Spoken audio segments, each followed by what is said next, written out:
Now, to begin with, as tensions continue to flare in the Red Sea, the United States and the UK have now launched their first strikes against Houthi-linked targets across Yemen. Yes, and as per US President Joe Biden, the strikes are backed by Australia, Canada, Bahrain and the Netherlands.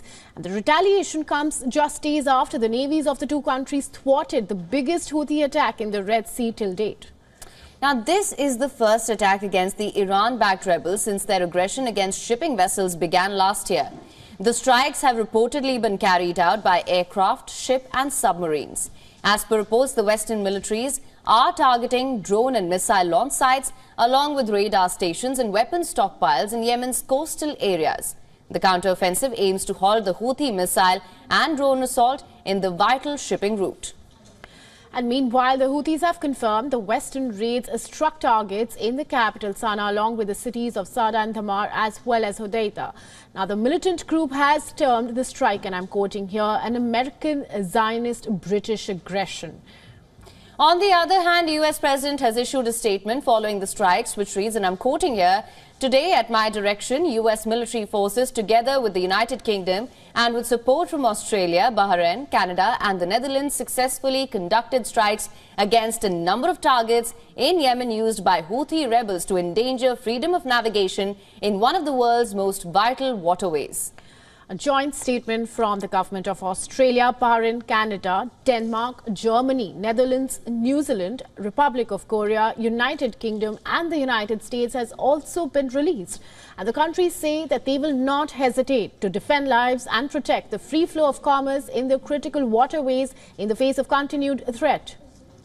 Meanwhile, US Secretary of State Antony Blinken also spoke with India's External Affairs Minister Dr. S. Jaishankar, welcoming increased cooperation with India to defend the freedom of navigation in the region.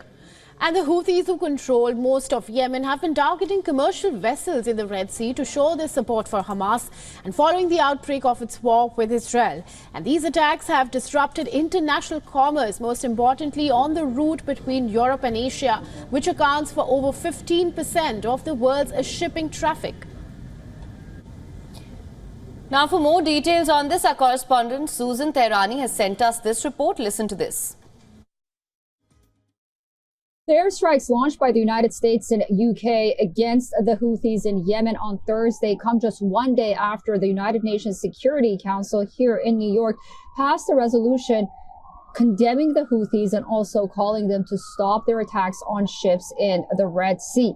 Jake Sullivan, U.S. National Security Advisor, celebrated the resolution and condemned those attacked by Houthis. The resolution was sponsored by Japan and the United States, and while several countries abstained, it's not yet clear how this would affect the Houthis moving forward, considering the fact that they're not an official country and the United Nations Security Council resolutions would not really affect them, or would they even listen to something like that. Susan Tehrani reporting from New York for WION World is What. Now, to discuss this further, we're being joined live by Glen Cary, who's a former national intelligence officer from the CIA and also an expert of national security and foreign policy. So thank you so much for joining us on World DNA. Thank you.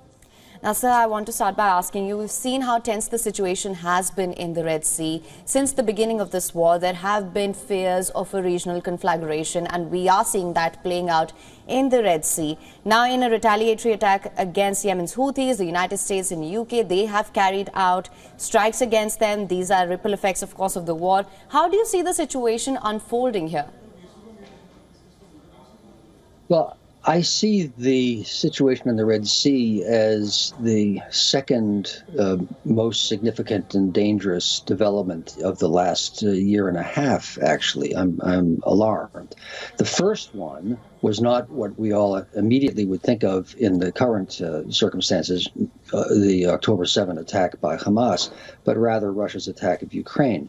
Because what has happened is the Hamas attack in particular, followed on the war in Ukraine, has brought Iran, Russia, and China closer together, and in fact is creating this sphere of influence world as opposed to the theoretical but also real normative system of the West and the United Nations that the strikes by the United States are intended to maintain. So I think this is an extension, or rather an expansion, that is quite alarming.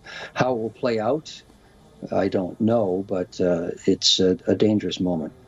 And Mr. Cary, how do you assess this situation in terms of the consequences? Now, this route accounts for 15% of the world's traffic. How will this impact the international commercial activity?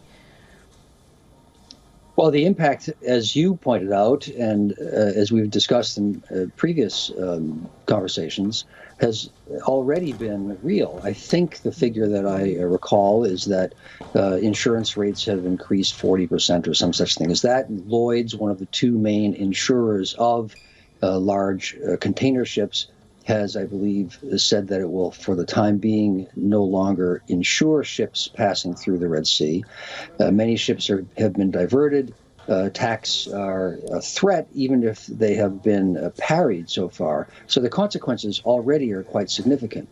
And this seems to be playing Tehran's game, really, of creating problems for the United States' presence in the entire region, and threatening the normative world order. So this is, to me, a very significant event.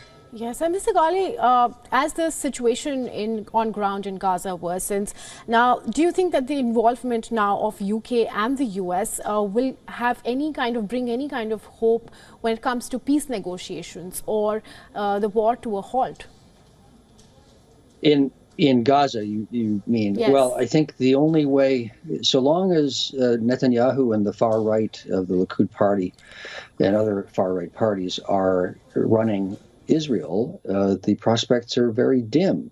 Netanyahu has made a good part of his career boasting over how he manipulates and or ignores the United States when it suits his purposes. He boasts about having undermined the Oslo Accords and the possibility, the reality that was at hand, of a two-state solution for the Palestinian-Israeli crisis.